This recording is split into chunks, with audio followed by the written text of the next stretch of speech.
رہائی پاتے ہی باشو دادا نے چند بے روزگار نوجوانوں کے ساتھ ایک گروہ بنا لیا، لیکن یہ دوستی زیادہ عرصہ نہ چل سکی۔ اپنی رہائی سے قبل ہی باشو ایکشن سے بھرپور زندگی کی منصوبہ بندی کر چکا تھا۔ جیل کے اندر ہی چند مجرم لڑکوں نے باشو کو پیسہ کمانے کے آسان گر سکھا دیے تھے۔ جلد ہی اس نے کچھ ایسے ہمنوا ڈھونڈ نکالے جو جلد از جلد پیسہ کمانے کی خواہش دل میں لیے بیٹھے تھے۔ یہ نیا تیار شدہ گینگ بمبئی ڈاکس کے باہر مسجد کے قریب ڈیرے جمائے رکھتا اور درآمد شدہ کپڑے اور الیکٹرانکس کا سامان لے جانے والے ٹرک اس کا نشانہ بنتے تھے۔ ان ٹرک کے سامان اڑا کر باشو اور اس کے ساتھی ہزاروں روپے بنا لیتے تھے۔ ان حرکتوں کی وجہ سے بہت جلد باشو گودی کا چوہا مشہور ہو گیا۔ پیسہ آتے ہی باشو کی زندگی عیش و عشرت کے ساتھ گزرنے لگی، لیکن جلد ہی خطروں بھری ان چھوٹی موٹی کارروائیوں سے باشو کو اکتاہٹ محسوس ہونے لگی۔ باشو نے اب اپنی نظریں اسمگلنگ کے کاروبار کی جانب گھمائیں۔ اپنی پہلی ہی راڈو رولیکس گھڑیوں کی اسمگلنگ کیپ میں باشو نے بہت زیادہ مال کمایا۔ دیکھتے ہی دیکھتے باشو آگے بڑھتا گیا اور بالاخر ایک دن حاجی مستان اور اس کے ساتھی بکھیا ڈان سے جا ملا۔ اسمگلنگ کی کمائی سے باشو اب انتہائی مہنگی گاڑیاں استعمال کرتا تھا، بلکہ بمبئی اور حیدرآباد دکن میں بے شمار جائیدادوں کا مالک بھی بن چکا تھا۔ اس کے باوجود حاجی مستان اور بکھیا ڈان سے نفرت کرتا تھا۔ اس کی وجہ یہ تھی کہ باشو سمجھتا تھا کہ وہ اس مقام تک اپنے بازوؤں کے زور پر پہنچا ہے اور اس لیے وہ دھندے میں کسی بھی شخص کو معتبر مقام دینے کے حق میں نہ تھا۔ ان تمام بدلتے حالات کے باوجود باشو سے باڈی بلڈنگ کا جنون نہ چھوٹا، اس لیے حاجی مستان یا دیگر اسمگلروں کی طرح اسے یہاں وہاں سے بازو اکٹھے کرنے کی ضرورت پیش نہ آئی۔ بہت سے دیگر ڈانوں کی طرح باشو بھی پولیس اور موجودہ نظام سے نفرت کرتا تھا، البتہ اتنی آسانی سے اس سے پہلے کبھی کسی ڈان نے پولیس کو اپنا ہمنوا نہ بنایا تھا۔ اس کے ہمنواؤں میں ریٹائرڈ پولیس کانسٹیبل ابراہیم کاسکر بھی شامل تھا، جس کی کریم لالا بہت عزت کیا کرتا تھا۔ باشو بہت سے ریٹائرڈ پولیس والوں سے اپنے لیے کام لے رہا تھا، ابراہیم بھی ان میں سے ایک تھا۔ دراصل باشو ابراہیم کو دوستی کا جھانسا دے کر اس سے کام لے رہا تھا۔ وہ ابراہیم کے تجربے اور علم کی بدولت اپنی اسمگلنگ کا نام چمکا رہا تھا۔ پولیس والوں کے لیے اپنی تمام تر نفرت کے باوجود باشو کا رویہ ابراہیم کاسکر سے یکسر مختلف تھا۔ باشو کو ابراہیم کی ایمانداری اور بے لاکی بہت پسند تھی۔ وہ اکثر ابراہیم سے کہا کرتا تھا، اگر تو پولیس میں نہ ہوتا تو میرے ساتھ ہوتا۔ ایک مرتبہ باشو نے تنگ آ کر ابراہیم بھائی کا غرور توڑنے کی ٹھان لی، کیونکہ کسی میں اتنی جرأت نہ تھی، لیکن صرف ابراہیم میں اتنی ہمت تھی کہ وہ باشو کو بری طرح جھڑک دیا کرتا تھا۔ باشو کو اس بات کا اندازہ تھا کہ اپنی تمام تر ایمانداری اور ہر دل عزیزی کے باوجود کم ہی لوگ تھے جو کہ ابراہیم بھائی کا ساتھ دے سکتے تھے۔ انہی میں سے ایک عبدالرحیم بھی تھا، جس کے ساتھ ابراہیم پل کر بڑا ہوا تھا۔ چھوٹی جسامت اور پھرتیلے جسم کا مالک عبدالرحیم کچھ عرصہ باشو اور حاجی مستان سے اسمگل شدہ اشیاء لے کر محتہ مارکیٹ اور فیشن مارکیٹ میں بیچا کرتا تھا۔ اس طرح اسے کچھ نہ کچھ کمیشن حاصل ہو جایا کرتا تھا۔ رحیم اسمگلنگ کے دھندے میں جانا پہچانا نام تھا اور ابراہیم بھائی عموماً اس وقت اس کے کام آتا تھا جب وہ کسی بڑی مصیبت میں پھنس جاتا تھا۔ عبدالرحیم اور ابراہیم بھائی لنگوٹیے یار تھے اور ان میں سگے بھائیوں سے زیادہ پیار تھا۔ ایک بار باشو کو معلوم ہوا کہ عبدالرحیم کچھ خاص پیسے نہیں کما رہا تھا اور اکثر خالی ہاتھ گھومتا رہتا تھا، تو اس نے عبدالرحیم کو بلوایا اور اپنے لیے بطور مینیجر کام کرنے کے لیے 500 روپے ماہوار تنخواہ آفر کر دی۔ عبدالرحیم کے لیے یہ بہت بڑی رقم تھی، اس لیے اس نے بلا توقف یہ آفر قبول کر لی، لیکن عبدالرحیم نے باشو سے صاف صاف کہہ دیا، دوست بنا کر رکھیں گے تو دوستی میں جان بھی دے سکتا ہوں، لیکن غلامی نہیں کروں گا باشو بھائی۔ باشو کو عبدالرحیم میں بہت کچھ اچھا لگا اور اس طرح یہ دونوں مل کر کام کرنے لگے۔ گو کہ باشو نے عبدالرحیم کی خدمات کو تنخواہ پر حاصل کیا تھا، لیکن اسے جلد ہی اس بات کا اندازہ ہو گیا کہ عبدالرحیم بڑے ہی کام کا بندہ ہے۔ عبدالرحیم نے اپنی ذہانت سے باشو کے بزنس کا منافع کئی گنا بڑھا دیا تھا۔ جلد ہی باشو کو اندازہ ہونے لگا کہ اب وہ عبدالرحیم کے مشوروں کے بغیر نہیں چل سکے گا۔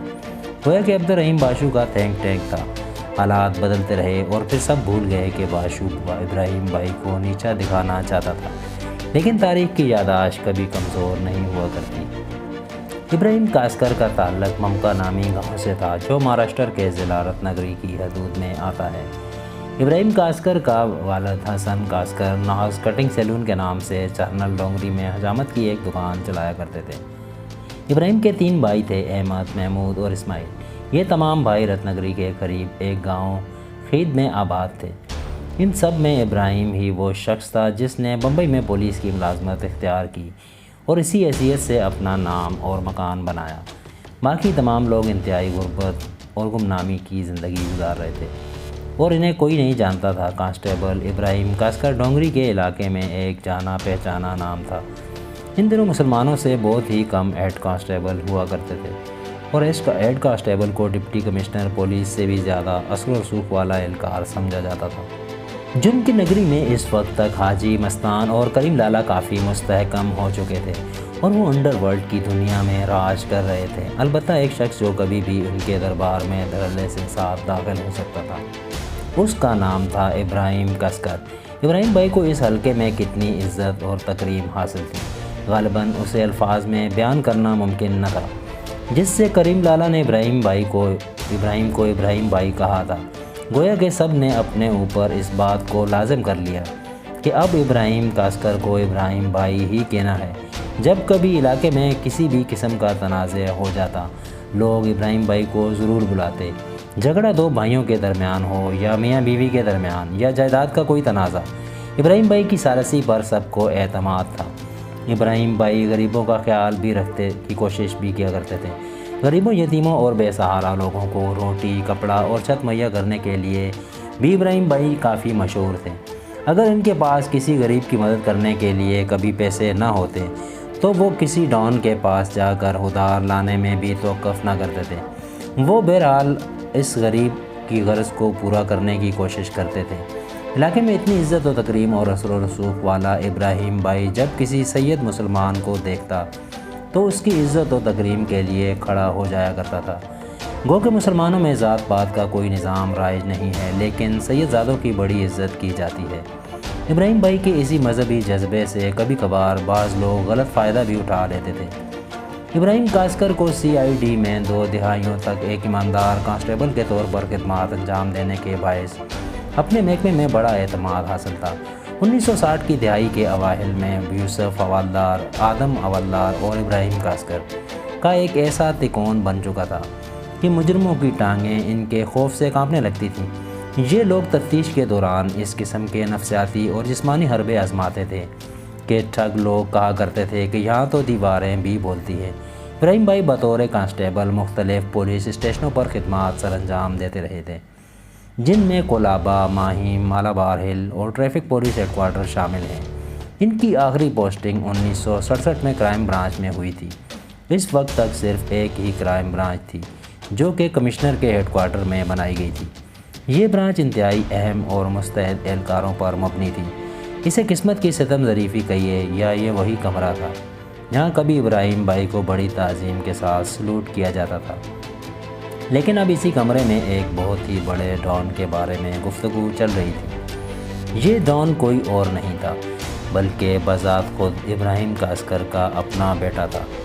کاسکر اپنی بیوی آمنہ سے 2 سالہ بیٹے کے ساتھ 10x10 کے کوارٹر میں جنوبی بمبئی کے محلہ تمکار میں رہا کرتے تھے۔ اسی کوارٹر میں ابراہیم بھائی کا یہ دوسرا بیٹا 26 دسمبر 1955 کو پیدا ہوا۔ ابراہیم بھائی پہلے ہی ایک بیٹے کے باپ تھے، لیکن دوسرے بیٹے کی پیدائش کی خبر سنتے ہی ابراہیم بھائی خوشی سے دیوانہ ہو گئے۔ ابراہیم بھائی کو جس وقت دوسرے بیٹے کی پیدائش کی خبر ملی اس وقت وہ مالابار ہل ٹریفک پولیس میں سڑک پر ٹریفک کو رواں دواں رکھنے میں مصروف تھا۔ انہوں نے فوراً چھٹی لی اور اپنی بیوی آمنہ کے پاس جا پہنچے۔ جیسے ہی ابراہیم بھائی نے اپنے شیرخوار بچے کو ہاتھ پیر مارتے دیکھا تو ان کے ذہن میں وہ بات آ گئی جو چند ماہ قبل نرالے شاہ بابا نے ان سے کہی تھی۔ ابراہیم بھائی نرالے شاہ بابا کی بڑی عزت و تکریم کیا کرتے تھے۔ بابا نے ابراہیم بھائی سے کہا تھا کہ خدا انہیں 6 بیٹوں سے نوازے گا، لیکن اس کا دوسرا بیٹا بہت ہی مشہور، طاقتور اور مالدار ہوگا۔ ابراہیم کاسکر بذات خود بہت ہی مذہبی اور نیک انسان تھے۔ جب انہوں نے اپنے بیٹے کو دیکھا اور بابا کی پیشن گوئی کے مطابق بچے کا مالدار اور طاقتور ہونا یاد آیا تو انہوں نے سوچا کہ اس بچے کا نام داؤد سے بہتر اور کوئی نہیں ہو سکتا، اور اس طرح اسے اس بچے نے اپنا نام پایا، یعنی داؤد ابراہیم کاسکر۔ مسلمانوں کی مذہبی کتاب کے مطابق داؤد اللہ تعالیٰ کے ایک انتہائی طاقتور پیغمبر کا نام تھا۔ بائبل کے مطابق حضرت داؤد کی آواز انتہائی سریلی تھی، اور جب وہ بات کرتے تھے تو پرندے رک کر ان کی باتیں سنا کرتے تھے۔ ابراہیم کاسکر نے بیٹے کو دیکھتے ہی یہ امید لگا لی تھی کہ اس کا یہ بیٹا بڑا ہو کر انتہائی طاقتور اور امیر ترین آدمی بنے گا۔ کریم لالا وہ پہلا شخص تھا جس نے کاسکر کے گھر کے باہر یہ خوشخبری سنی تھی۔ لوگ کہتے ہیں کہ ابراہیم بھائی کے پاس بیٹے کی پیدائش کی خوشی منانے کے لیے پیسے نہ تھے، اس لیے کریم لالا نے داؤد کی پیدائش پر ایک پرتکلف ضیافت کا اہتمام کیا۔ خوش قسمتی سے کوئی صاحب کشف بزرگ اس ضیافت میں شامل نہ تھا، وگرنہ وہ ابراہیم کاسکر سے کہتا کہ اس بچے کی پیدائش پر خوشیاں منانے کی بجائے ماتم کرو۔ ابراہیم کاسکر کا اس قدیم بات پر یقین تھا کہ اولاد خدا کی نعمت اور انعام ہے۔ یہی نظریہ تھا کہ ابراہیم بھائی کی فیملی بڑھتی ہی چلی گئی۔ ابراہیم بھائی میں داؤد کے بعد 5 مزید بیٹے پیدا کیے، جن کے نام انیس، نورہ، اقبال، مستحکم اور ہمایوں تھے۔ اس کے علاوہ ان کی 4 بیٹیاں بھی تھیں، زیتون، حسینہ، فرحانہ اور ممتاز۔ ان میں سب سے بڑی کا نام سعیدہ تھا۔ اتنے بڑے کنبے کے ساتھ گزارا کرنا کوئی آسان بات نہ تھی، اسی لیے اکثر گھر میں فاقوں کا راج رہتا تھا۔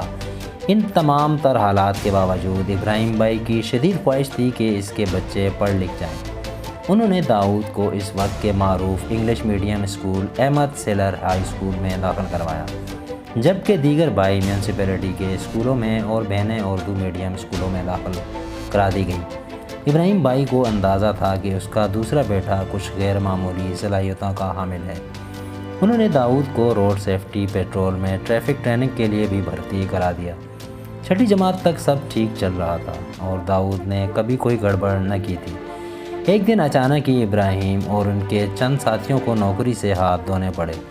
یہ بات کبھی واضح نہ ہو سکی کہ اس بحران کے پیچھے اصل وجوہات کیا تھیں۔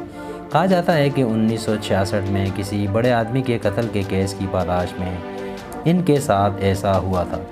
ابراہیم بھائی کو یوں اچانک ہی اپنے ساتھیوں کے ساتھ معطل ہو جانے کا یقین نہیں ہو پا رہا تھا۔ نتیجہ یہ نکلا کہ ابراہیم کا خاندان فاقہ کشی کے دہانے پر آن کھڑا ہوا۔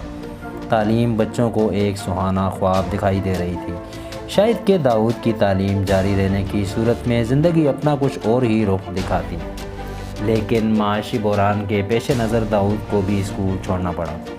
جب داؤد نے تعلیم کو خیر بات کہا تو اس کی عمر بمشکل 10 برس تھی۔